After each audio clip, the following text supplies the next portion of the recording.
Hi friends, welcome to lucky Lakshmi channel. అందరూ బాగున్నారండి? నేను కూడా బాగున్నాను. ఈరోజు రాగి తోపు చేస్తున్నానండి. రాగి పిండితో ఒకసారి కావాల్సినవి తయారు చేసే విధానం ఒకేసారి చూడండి. నేను ముందుగా ఒక కప్పు రాగి పిండి తీసుకున్నానండి. అదే కప్పుతో ఒక కప్పుతో వాటర్ పోసుకుంటున్నాను. ఉండలు లేకుండా బాగా కలిపి పెట్టుకుంటున్నానండి. కొద్దిగా వాటర్ పోసుకొని కలుపుకోండి. అలా ఉండలు లేకుండా చక్కగా కలుపుకుంటూ ఉండండి. ఎందుకంటే గడ్డలు లేకుండా చూసుకోవాలండి. చూడండి, అంత పలచగా చక్కగా చేసుకోవాలండి. అదే కప్పుతో వాటర్ పోసుకున్నాను. అంత బాగా కలిసిపోయాక తీసి పక్కన పెట్టేస్తానండి. ఇది చాలా ఆడవాళ్ళకి మాత్రం చాలా బాగా ఉపయోగపడుతుందండి. చిన్నపిల్లల దగ్గర నుంచి పెద్దవాళ్ళ వరకు చాలా చాలా మంచిగా ఉపయోగపడుతుందండి. మీరు ఒకసారి ట్రై చేయండి. నేను చేసిన విధంగా ఒకసారి ట్రై చేయండి. మళ్ళీ స్టవ్ వెలిగించుకొని ఒక చిన్న పాన్ పెట్టుకున్నానండి. చిన్నది నువ్వుల నూనె అండి, అదే గానుగ నూనె అంటారు కదా, అది ఒక 4 స్పూన్లు అండి. అది తీసి వేడి చేసుకుంటున్నానండి. కొంచెం బాగా మరగాలి. పచ్చి స్మెల్ అంతా పోయేంత వరకు మరగాలండి. ఒక 2 మినిట్స్ అలాగే పెట్టుకోండి. సిమ్లో బాగా మరిగాక తీసి పక్కన పెట్టండి. ఇప్పుడు అదే కప్పుతో బెల్లం తీసుకుంటున్నానండి. ఒక కప్పు బెల్లము ముందుగా ఒక గిన్నె పెట్టుకుని దాంట్లో వేసుకుంటున్నానండి. బెల్లాన్ని మొత్తం బెల్లం అంతా అందులో వేసుకొని, ఏ కప్పుతో అయితే బెల్లం తీసుకున్నా అదే కప్పుతో 2.5 కప్పులు వాటర్ పోసుకుంటున్నానండి. చూడండి, ఒక అరకప్పు కూడా పోసుకుంటున్నానండి వాటరు. ఇది కూడా బాగా కరిగిపోవాలండి బెల్లాన్ని.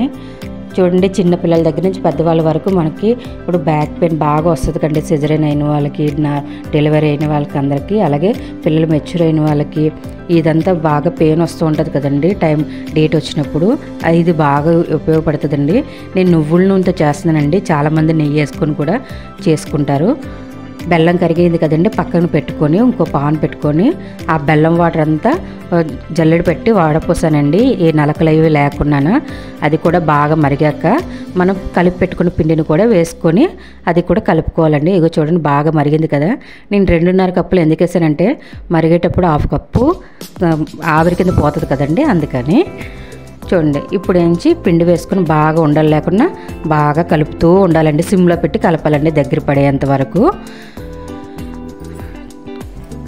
ఇది నడుము నొప్పి తగ్గుద్దండి, వెముకలు బలం ఉంటుంది, అలాగే మనకు నీరసం కూడా తగ్గిపోతూ ఉంటుందండి. నువ్వుల నూనె వేసి చేసుకోండి. బెల్లం నెయ్యి ఇష్టం ఉన్న వాళ్ళు నెయ్యి వేసుకోండి. ఇది ఎందుకంటే మనం డెలివరీ అయినప్పుడు గానుగ నూనెతోనే కదండి, నువ్వుల నూనెతో కదా పెడతారు మనకు ఫుడ్ అంతా.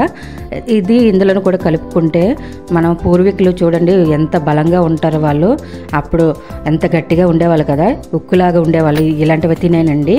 మీరు కూడా ఇలా వారానికి మన కోసం ఒక వారంలో ఒక్కసారైనా మన కోసం ఇలా తయారు చేసుకోండి. అందరి కోసం అన్నీ చేస్తాం కదండి, మన కోసం కూడా ఇలా చేసుకొని తింటే కొంచెం లేడీస్ అందరూ ఇలా తింటే మాత్రం చాలా బలం ఉంటుందండి. నడుము నొప్పి అనేది మనకు ఉండకుండా ఉంటుంది. అలాగే ఎముకలు కూడా గట్టిగా బలంగా ఉంటాయండి. మనకి 30 years వచ్చేలోపే మనం వీక్ అయిపోతాం కదా. అది మనకి ఇది ఇలాంటివి తింటూ ఉంటే మధ్యలో ఇప్పుడు అందరూ చిరుధాన్యాలు అన్నీ తింటున్నారు కదా. ఇప్పుడు ఇది కూడా మనం అందులో ఒక వారానికి ఒక్కసారి చేసుకొని తినండి నెలలో. మీరు చాలా బాగుంటుంది. ఇది ఒక 3 days పనిచేస్తుందండి. మీకు ఒకసారి చేసుకుంటే ఒక 3 days చక్కగా పనిచేస్తుంది. ఇంకా చిన్న కప్పు చేసుకోండి. ఇంకా కొద్దిగా తినండి. పిల్లలకి కూడా తినిపించండి. ఆడపిల్లలకి ఖచ్చితంగా తినిపించాల్సిందండి ఇది. మీరు కూడా ఒకసారి ట్రై చేయండి. ఒక ప్లేట్ తీసుకొని, అది కూడా అయిపోయిందండి. ఒక 5 minutesలో సిమ్లో పెట్టుకొని కలుపుకుంటే అది అయిపోద్ది. అదే ఇప్పుడు నుంచి ఒక ప్లేట్ తీసుకున్నానండి. ఆ ప్లేట్లో మొత్తం అంతా వేసుకుంటున్నాను. మిగిలిన నువ్వుల నూనె, అదే గానుగ నూనె మళ్ళీ ప్లేట్లో వేస్తున్నానండి. దాంతో ముంచుకొని తింటూ ఉంటే మీకు చాలా చాలా బలం ఉంటుంది. మీరు ఒక్కసారి ట్రై చేయండి నేను చేసిన విధంగా. చూడండి ఎంత బాగుందో కదా. నచ్చుద్దండి, అందరికీ నచ్చుద్ది, పిల్లలకి వాళ్ళకి నచ్చుద్ది. ఇప్పుడు నువ్వులు నేసాం కనుక పైన బుడగల్లా కనిపిస్తుందండి. మీకు ఏం కాదు, చక్కగా మళ్ళీ అలా చేసుకుంటే సరిపోద్ది, ఏమీ ఉండదండి. ఈ వీడియో కనుక నచ్చితే ఒక లైక్ ఇవ్వండి. కొత్తవారు ఎవరైనా చూస్తుంటే సబ్స్క్రైబ్ చేసుకోండి. పక్కన ఉన్న బెల్ ఐకాన్ని క్లిక్ చేయండి, షేర్ చేయండి, కామెంట్ చేయండి. చూడండి, నేను స్పూన్తోనే కాదండి, చేతితో చూడండి ఎంత స్మూత్గా ఉందో. అలా ఆయిల్లో ఆ నూనెలో ముంచుకొని తింటూ ఉంటే మనకి ఎముకలు ఇంకా దృఢంగా అవుతాయండి. మీరు నేను చెప్పినట్టు ఒక్కసారి ట్రై చేయండి. Bye friends.